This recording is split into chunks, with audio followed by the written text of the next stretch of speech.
I gave several mock tests and analyzed each of those mock papers very, very well. So basically, my preparation strategy during XAT was essentially that I would do a mock, analyze the mock, understand what are the questions I did not solve or the questions I did wrong, especially in a subject like, actually each and every subject required that, because unlike CAT, you had decision making in XAT, and in decision making is a section which is a little dicey.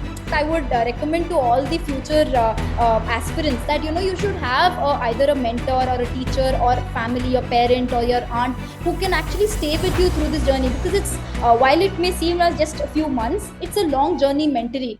दोस्तों, अगर आपने recently अपने MBA entrance exam का preparation शुरू किया है और आप ये सोच रहे हो कि क्या इतना समय सफिशिएंट है इसकी प्रिपरेशन के लिए, तो ये वीडियो आपको जरूर से देखना चाहिए।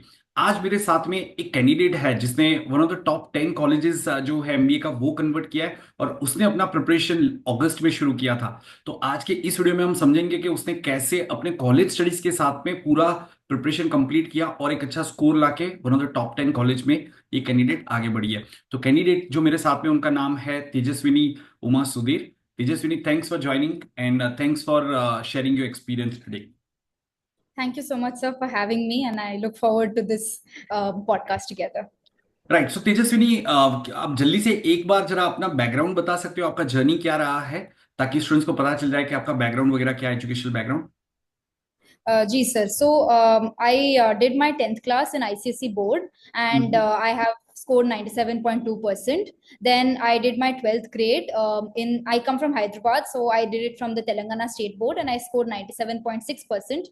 And right now I'm doing my BTech in Computer Science Engineering with a specialization in Internet of Things at Shivnadar University, Chennai.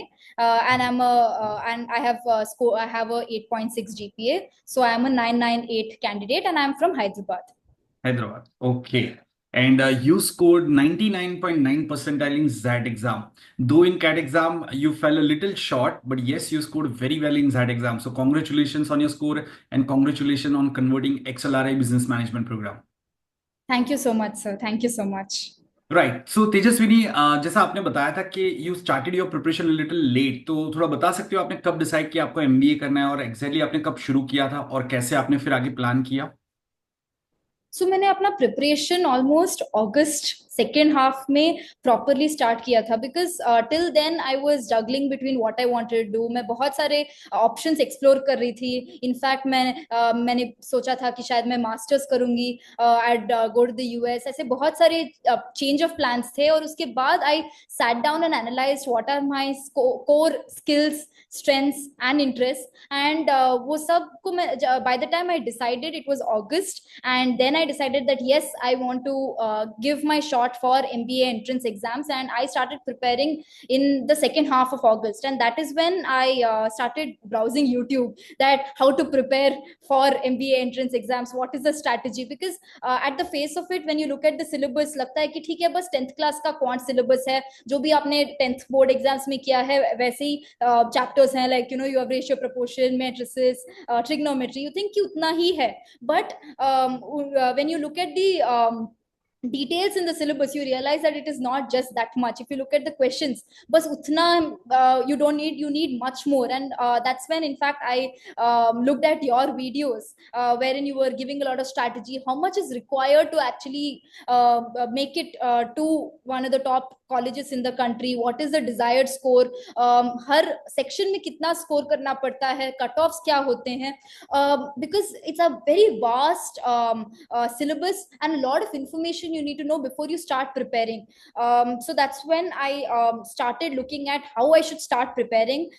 Used to regularly follow your marathons sessions for both quants, and in fact enjoyed solving LRDI questions along with you on live sessions, in fact. So that's when I started preparing for all the three sections. I was not able to devote too much of time per day because जी मैं I was a final year student, so semester 7 चल रहा था, and we had classes almost through the day. अगर morning 8 o'clock classes शुरू हो जाते थे, so you have to get up a little early, go to the mess. I used to stay in a hostel. मैं चेन्नई में पढ़ रही थी, so I used to stay in a hostel, get ready, go to college. Around 8 to till about lunch break classes चलते थे. lunch break के बाद most of the time we used to either have labs, नहीं तो because final year होता था तो capstone project होता था, तो every afternoon, every second afternoon at least कुछ ना कुछ capstone project के लिए करना पड़ता था. mentor से, college mentor से मिलना पड़ता था. so a lot of my time between 8 to 4 p.m. used to actually be being present at university. तो उसके बाद का समय was the only time I had to actually prepare for the entrance exams per se. और उसके बाद because you had to, you know, there were frequent breaks, we had to go to for snacks, had to go for dinner, and ये सब चीजें बहुत छोटी छोटी लगती हैं, बट एक्चुअली जब आप प्रिपेयर करने के लिए बैठते हो, आप एक्चुअली एक स्ट्रेच में एक्चुअली प्रिपेयर नहीं कर पाते हो, क्योंकि बीच बीच में ये ब्रेक्स आती रहती हैं. सो मैं मेनली मैं क्या करती थी, after dinner I used to have dinner, and उसके बाद from 9 o'clock I used to start preparing for about 2 to 3 hours till about midnight. Also because हमारे हॉस्टल में वाईफाई चली जाती थी 12 o'clock को. सो मुझे जो भी करना था मुझे 12 o'clock से पहले करना था, नहीं तो मैं एक्चुअली इनफैक्ट यूट्यूब से वीडियोज डाउनलोड कर लेती थी ताकि मैं 12 के बाद एक्चुअली पढ़ सकूं, क्योंकि सिग्नल नहीं रहता था, फोन का सिग्नल नहीं रहता था. So that's how I essentially was preparing for the exams. And subject by subject I would in fact, as far as you know, VARC or VALR as it is called in the different entrance exams, I used to read I should do reading comprehensions every single day. And in fact, during the course of my preparation मैंने ये realize किया कि मेरा जो reading speed था वो बहुत high extent तक बहुत बढ़ गया. I was able to read extremely quickly. In fact, my father used to joke that, you know, even if I'm watching YouTube videos या फिर even Netflix shows अगर मैं देखती थी, मैं हर चीज को 2x में देखती थी, because my mind was getting very used to doing everything in that speed. Because reading comprehensions, because CAT may, for example, you have a certain duration in which you need to do these many number of reading comprehensions, for example. So you need to be extremely fast. As far as I want to ask you one thing. Since you mentioned that you used to solve this reading comprehension question on daily basis, but yes. before starting CAT preparation, did you have any reading habit, or were you naturally good at English, or you had to work hard to get that kind of speed? I was good at English. I was able to comprehend, understand English pretty well. Reading habit I did have, but I feel like reading comprehensions in these entrance exam require a little different type of skill than just understanding the passage. For actually solving the questions at the speed which is required, you need practice, and only practice will help. If you think that once in a week you do reading comprehensions and that will be enough to actually solve questions at that pace in the exam, also because जो options रहते हैं questions में वो बहुत बहुत close रहते हैं. It you will think when you are doing it A भी हो सकता है, बी भी हो सकता है. So only practice helps as far as VARC or VLR was concerned. So I think Tejasvi, yes, yeah, just one question, because you have mentioned how you started your preparation, how you handle the subjects. So on an average, how many hours you used to spend, and were you able to complete your syllabus in time for CAT exam? As I told you, I was not able to spend too many hours a day. I used to, though it used to change from day on a day-to-day basis, but I used to try and spend about 2 to 3 hours. Basically, that 9 to 12 was my golden period where I used to actually prepare. Weekends, I used to try spending more time because Saturday, Sunday was off, so I used to spend more time. Probably, you know, I had a morning. I used to spend about 2 hours. In the afternoon, I would spend a few hours. So weekend was my time when I used to actually try and cover up on more things. But I realized one thing when I was preparing for XAT, that CAT, that one tries to finish syllabus. One tries to finish the entire syllabus. Only if I finish syllabus, I will go ahead. Because हम सब ना वो board exam mentality में रहते हैं कि board exam में क्या होता है, पूरा syllabus खत्म करते हैं, उसके बाद pre board papers होते हैं, फिर हम ऐसे mocks देते रहते हैं और उसके बाद final board exam रहता है. But I realized one thing, that while giving such entrance exams, it is not possible to complete the entire syllabus. The mistake I made while preparing for CAT specifically was that I did not give enough mocks. I just kept trying to finish the syllabus, because of which the amount of time I had to give mocks was very, very limited. I did try and give some sectional mocks, but I realized that, that full mock, that full entire three sections together, if you give all of it together in that time duration, only that will actually help your mind to get adjusted to actually giving it on the day, which was November 24 in So our now in case. hindsight, if you look at the things, you feel that had you started taking mocks a little early, had you not waited for syllabus to get over and started taking mocks, probably your score would have been much better in CAT exam. Is that correct? Absolutely, Right. So absolutely. I just think want to convey the same to my learner, right? I just want to reinforce the same point, reiterate the same point that learners, if you are preparing for upcoming CAT exam, make sure that you do not wait for 100% or even 90% syllabus to get over. Even if you are done with your 40-50% of syllabus, you can start taking mocks, and gradually when you complete say 70-80% syllabus, you can increase the frequency, and when you are close to 90%, you can even further increase the frequency. But you should start taking mocks a little early, right? Okay, so Tejaswini, generally after CAT exam, you get almost 1 month and 10 days time to prepare for that exam.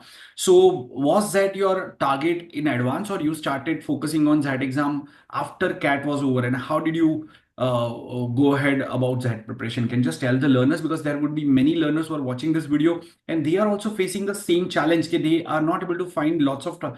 They're not getting time to prepare for CAT exam, and the next exam that they can target is that exam, and they can still get into one of the top college. So how did you manage that? You can just mention that. At the same time, you also mentioned during our conversation that you had your exam just before CAT paper. So can you just tell us about that as well?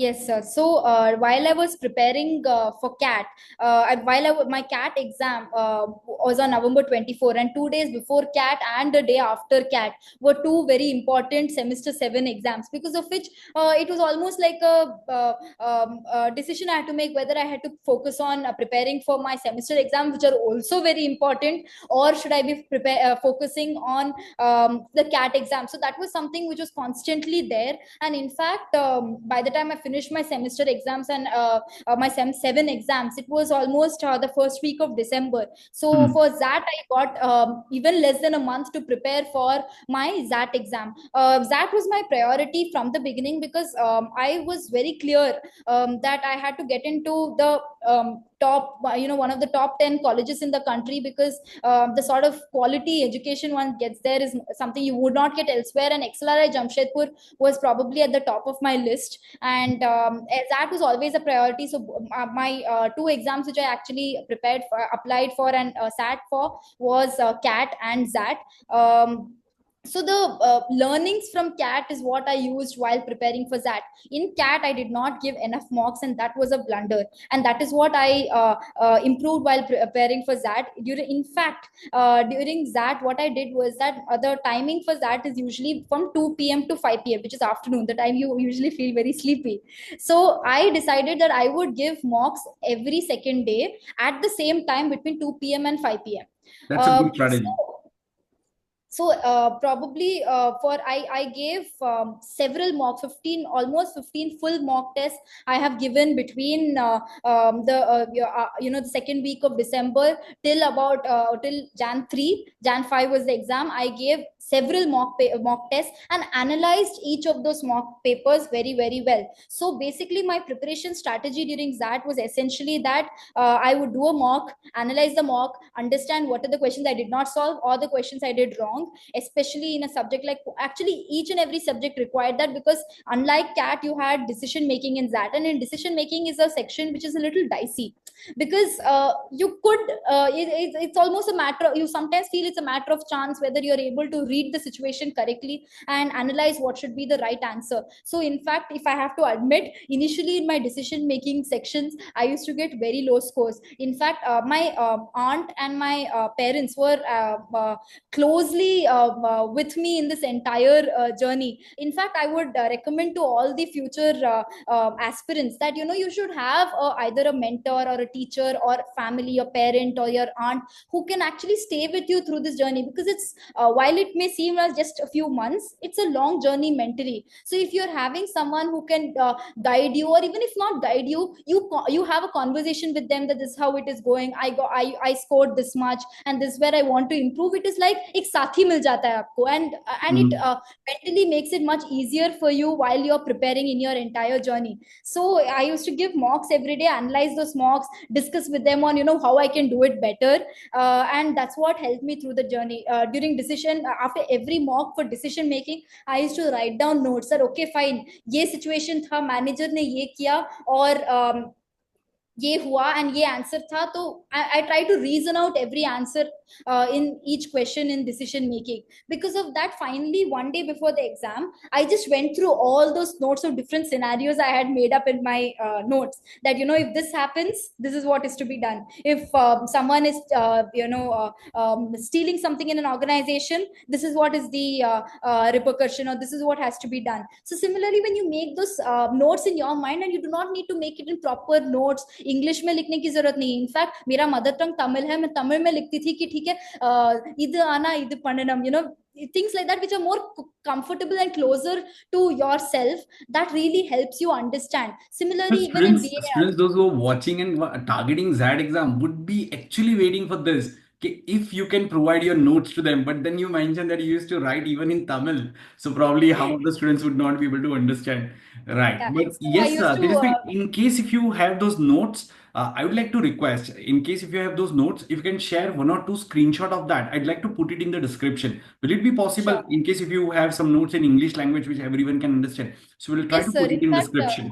Just yes sir, in fact a for the few reference of words students will that be they here can and also there. make it such way.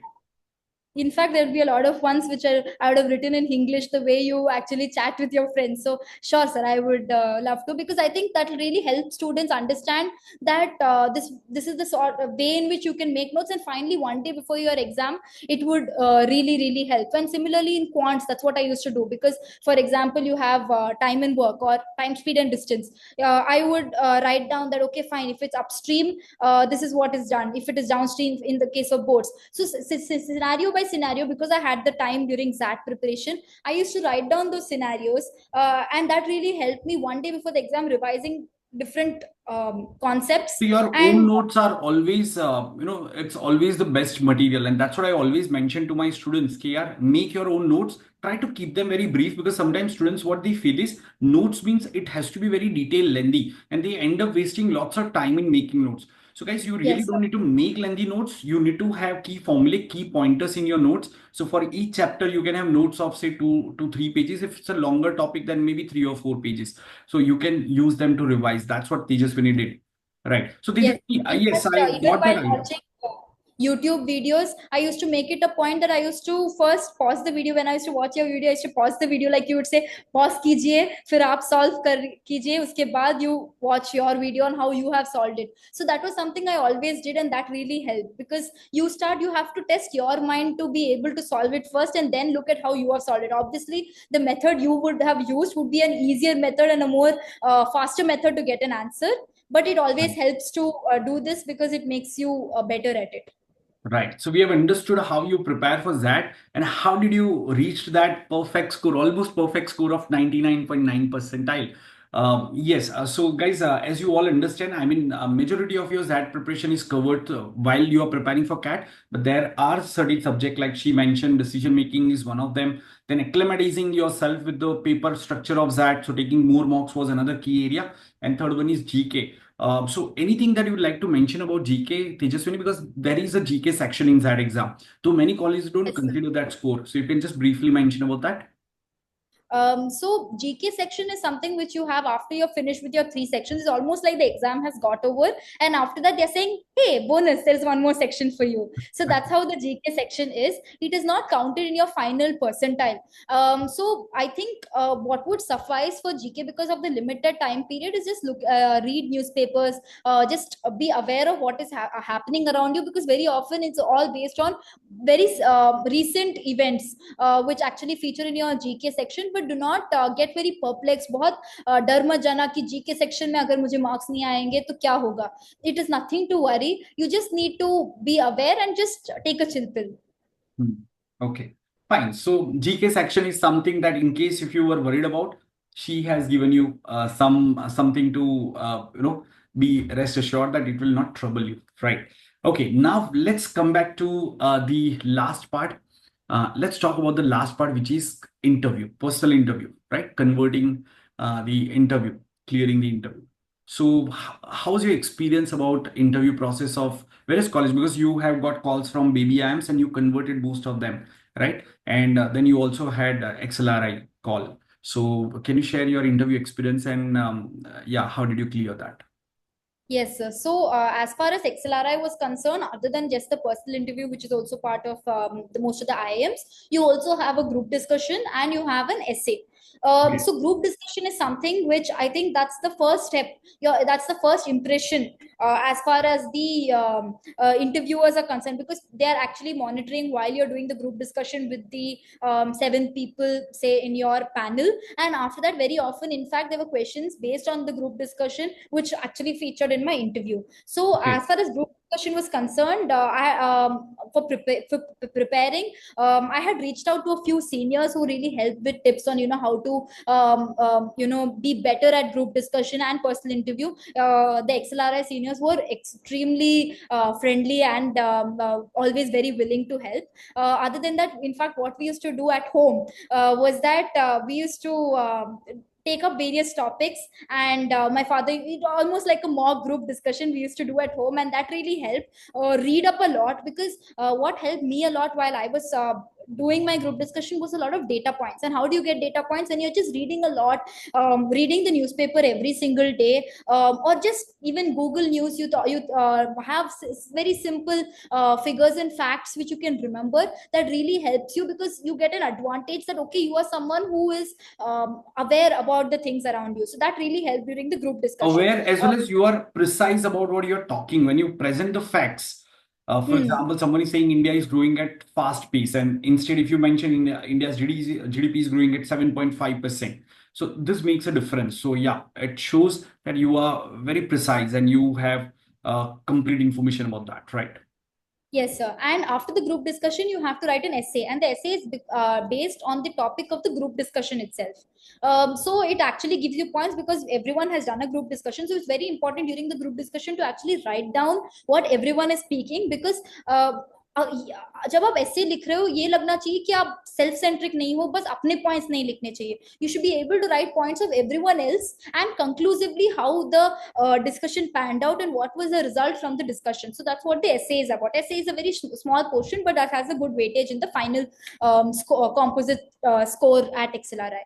Other than that, after these two sections comes the personal interview. So personal interviews, one major difference I found between personal interview at the IIMs where I had interviewed at and XLRI was that I mean, I'm not saying every IIM will do this, but in whatever IIMs I interviewed at, they asked me, tell me about yourself. So tell me about yourself is a question which is like they're giving it to you on a platter, that whatever you have done so far, you compress it into a few lines and tell it to them, and then it becomes like a hook for the rest of the interview. So your rest of the entire interview will pan out based on whatever you have said in your tell me about yourself, and that Correct. magically worked for me in most of the IMs. Whereas in XLRI, they did not start, at least for me, with a tell me about yourself. So What is the they first started question? they started off by asking me a lot of technical questions. They said, okay, so you have data structures and algorithms as part of your syllabus. So they asked me core questions. In my HRM interview, which is the HR interview of XLRI, I had questions around data structures and algorithms. In my business management interview, because my specialization is IoT, I was asked questions not directly as definitions in the subject, but more application oriented questions on, what do you think is the application of this in a kitchen, or very application oriented questions. What do you think is the future of IoT in this particular sector, and stuff like that. Those were the questions asked in as far as my domain knowledge was concerned. After which, in XLRI, you are asked to write an SOP. So you have a set of 3 questions per course. So they essentially had 6 questions of mine, as 6 question answers of mine of SOP, which based on which they asked me a lot of questions. So in my SOP, you structure your SOP in such a way that everything you have done kind of more or less gets covered in your SOP.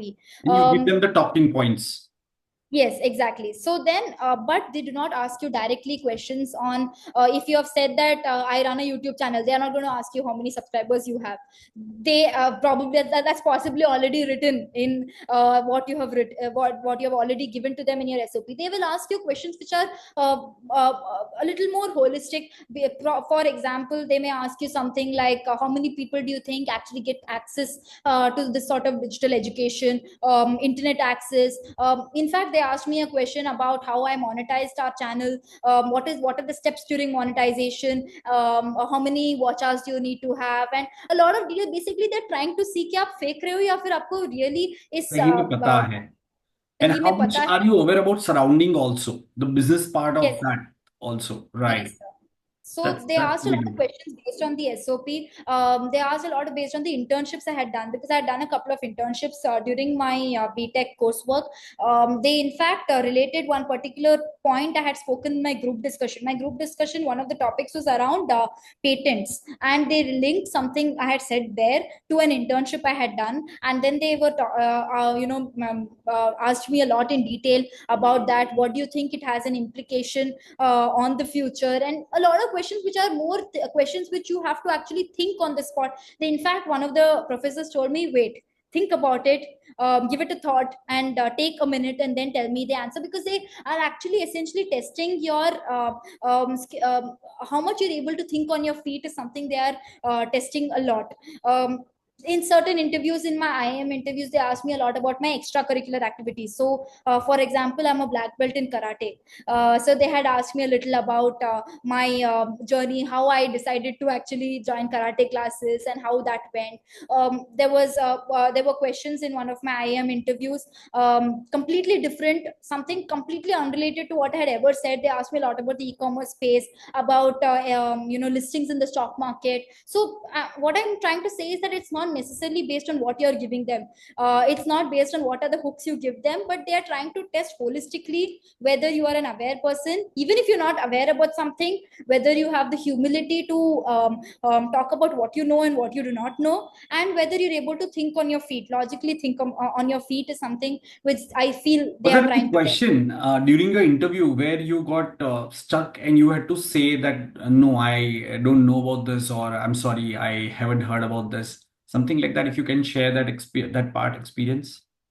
In my business management interview, there wasn't anything really which was like that. But in my human resource management, the HRM interview, there were certain questions they asked about the place I live in. So they asked me a lot about Hyderabad, about what are the tourist attractions in Hyderabad, and then they went a lot about the distances from place A to place B. So there was a one particular area they spoke about. I did not know where that area exactly was, so I had to say, I'm sorry, I do not know where, how far that is from place A they are speaking about. So there were things like that, but I think they're essentially looking. They sometimes they try to do a stress interview to see whether you are coming under stress, or you still have a smile on your face and you say that, I'm sorry, I do not know, but I can come back to you with an answer once I have read about it. Beautiful. So I must say, Tejaswini, this is one of the most comprehensive podcast that I ever had. Because in this particular podcast, I'm sure learners or the viewers would agree. You not only mention about how one should prepare in the short span of time, what strategies they can use. At the same time, you spoke at length about your complete interview experience. There are very few such podcasts available where someone who has cleared one of the top B school interview is talking about the preparation journey, the preparation strategy, as well as the detailed interview experiences. So I'm sure learners will find it quite useful. Yeah, so that was pretty comprehensive. You covered all the aspects. And if the viewers have any other question for Tejaswini, you can definitely post it in the comment section, and we'll try to answer to your queries. So yes, Tejaswini, once again, thank you for joining us and thank you for sharing your journey. I wish you all the best and looking forward to have one more podcast in future 2 years down the line once you are placed. So would like to understand your experience at XLRI Business Management Program, right? Thank So you so much, once sir. again, Thank you so much for having me. my pleasure. And thanks viewer for joining us, and do like this video and share it with your friends. Do let us know how did you find it so that we can keep coming up with more such videos. That's it from this video. See you in another one. Bye bye.